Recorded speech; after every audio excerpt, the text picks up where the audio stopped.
Press conference म्हटलं तर 5 मिनिटात संपेल. पण जो मुद्दा मी आपल्या माध्यमातून जनतेसमोर नेऊ इच्छितोय तो जनतेच्या भवितव्याच्या, देशाच्या लोकशाहीच्या भवितव्याचा आहे आणि तो अत्यंत महत्त्वाचा आहे. म्हणूनच मी आपल्याला आज इकडे येण्यासाठी थोडीशी एक तसदी दिलेली आहे. आपण सगळेजण जाणता आज आहे 9 तारीख, 9 जानेवारी. उद्या आहे 10 जानेवारी. सुप्रीम कोर्टात जी काय आमची केस सुरू आहे, मी दसऱ्याच्या माझ्या भाषणात सुद्धा म्हटलं होतं, ही केस केवळ आमच्यापुरती नाही आहे, तर ही केस किंवा हा जो काय खटला आहे किंवा हे जे काय प्रकरण आहे ते देशामध्ये लोकशाही जिवंत राहणार आहे की नाही हे ठरवणारा हा निकाल असणार आहे.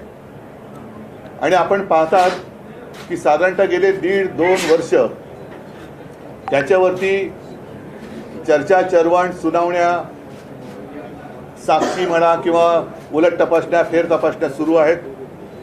साधारणतः गेल्या एप्रिल किंवा मे मध्ये सर्वोच्च न्यायालयाने आपलं निरीक्षण किंवा आदेश देताना एक रिझनेबल टाईममध्ये याचा निकाल लावावा अशी एक सूचना महाराष्ट्राच्या विधानसभेच्या अध्यक्षांना ट्रायब्युनल म्हणजे लवाद म्हणून केली. आता या रिझनेबल टाईमला काही आगापीच्या किंवा असं काही त्यांनी मर्यादा टाकलीच नव्हती. त्याच्यानंतर गेल्या 31 डिसेंबर ही त्यांनी तारीख शेवटची दिली होती. ज्या पद्धतीने ही एकूण सुनावणी चालली होती त्यांच्या समोर, तेव्हाच आमच्या लक्षात आलेलं की हा वेळकाढूपणा चाललेला आहे. 31 डिसेंबर जवळ आल्यानंतर अचानक लवादाने सांगितलं आम्हाला वेळ वाढवून पाहिजे आणि ती वेळ सर्वोच्च न्यायालयाने, कारण हा अधिकार त्यांचा आहे, 10 जानेवारीपर्यंत दिली.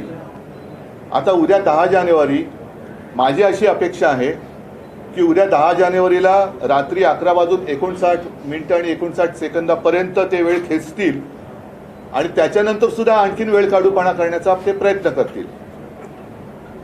हे सगळं जरी अपेक्षित असलं तरीही एक गंभीर गोष्ट आम्ही सर्वोच्च न्यायालयात नमूद केलेलीच आहे, ती आज आपल्या माध्यमातून मी जनतेच्या न्यायालयात नमूद करू इच्छितो. असं आजपर्यंत कधी झाल्याचं माझ्या तरी ऐकिवात नाही आणि हे उघड उघड घडलेलं आहे महाराष्ट्रामध्ये. लवाद म्हणून आपल्या विधानसभेचे अध्यक्ष महोदय तिकडे जे काही बसलेले आहेत त्यांनी 2 वेळेला, मग ते इलिगल असतील काही असतील, पण मुख्यमंत्री यांना घरी जाऊन ते भेटले. एकतर विधानसभा अध्यक्ष मुख्यमंत्र्यांना असं जाऊन भेटू शकतात का, हा भाग वेगळा झाला. पण आत्ता ते ज्या भूमिकेत आहेत त्याचा अर्थ असा की न्यायमूर्तीच आरोपीला जाऊन भेटलेत आणि एकदा नाही 2दा, काल परवाकडे तर भेटलेलेच आहेत. पण हे आणखीन काही, ही शेवटची संधी म्हणून ही 30 ही काय तारीख आहे, 18 ऑक्टोबरच्या सुमारातली आहे. आणि ही भेट कधी झाली होती, आजारी नार्वेकर अचानक वर्षावर, म्हणजे 2 वेळा आतापर्यंत ते आरोपीला भेटलेले आहेत. आरोपीला ते भेटतात इकडे, न्यायमूर्ती आणि आरोपी दोघांचे फोटो आहेत त्याच्यामध्ये, कारण आमच्या दृष्टीने ते आरोपीच आहेत. आम्ही त्यांच्यावरती अपात्रतेचा गुन्हा किंवा खटला दाखल केलेला आहे आणि त्याच्याबद्दल आम्हाला न्यायाची अपेक्षा आहे. आता हे जर न्यायमूर्ती आरोपीला घरी जाऊन भेटत असतील तर यांच्याकडनं उद्या आम्ही कोणत्या निकालाची आणि कसल्या न्यायाची अपेक्षा करावी, हा एक महत्त्वाचा प्रश्न आहे.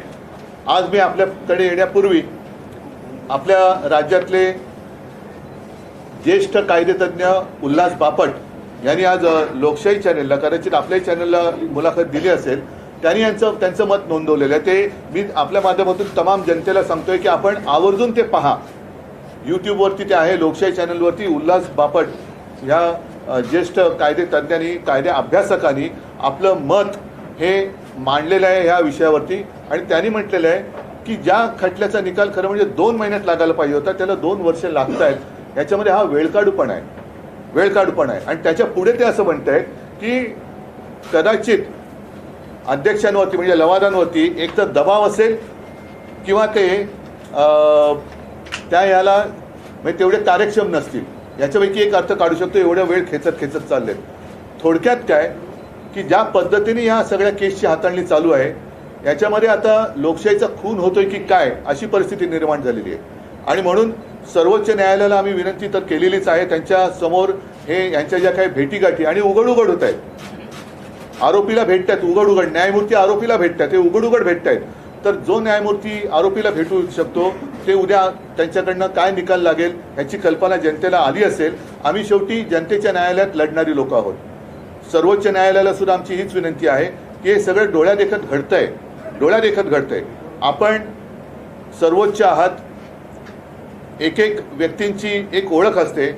आज सुद्धा न्यायमूर्ती म्हटल्यानंतर रामशास्त्री प्रभुणे यांचं नाव येतं. महाराष्ट्रातनं रामशास्त्री प्रभुणे ते सुद्धा असेच होते, कणखर होते, सत्ताधाऱ्यांपुढे झुकले नव्हते. आणि त्यावेळेला मला असं वाटतं राज्यसभा वगैरे हा प्रकार नसेल, म्हणून त्यांनी कोणत्याही दबावाला बळी न पडता न्याय धर्माला जागून तो न्यायनिवाडा केला होता.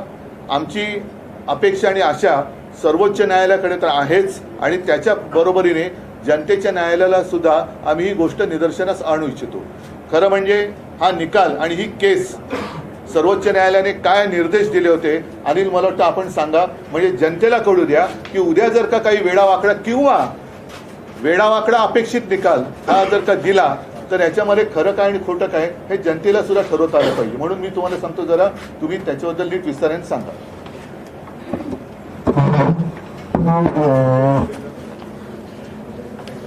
आपल्याला माहीतच असेल, मे 2023 मध्ये जे डिस्क्वालिफिकेशन पिटिशन आम्ही फाईल केलं होतं आणि सुभाष देसाई साहेबांनी जो अर्ज केला होता, यावर सुप्रीम कोर्टाने जो निकाल दिला होता, या निकालात काही प्रमुख मुद्दे दिले होते आणि सुप्रीम कोर्टाने हे प्रकरण अध्यक्षांकडे सुपूर्द करताना